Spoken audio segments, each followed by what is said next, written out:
وكم هذه الحياة التي نعيشها؟ 50 60 70 سنة؟ ماذا؟ شيل منها 10 سنوات طفولة، شيل منها 10 سنوات مرض، شيل منها 20 سنة نوم.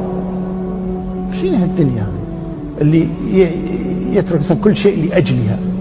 ثم تعال حياة الآخرة، الحياة الأبدية السرمدية الدائمة التي ليس بعدها موت، سواء كان في الجنة أو في النار. صلى الله يجعلنا وإياكم من أهل الجنة. ألا تستحق أن يعمل لها الإنسان ويجتهد لها بدل هذه الحياة التافهة؟ وإذا سميت الحياة الدنيا من الدناءة والحقارة، هذا إذا عاش الإنسان إلى 60 و70، وكلكم يعلم بلا استثناء. يا أيها الناس إن وعد الله حق فلا تغرنكم الحياة الدنيا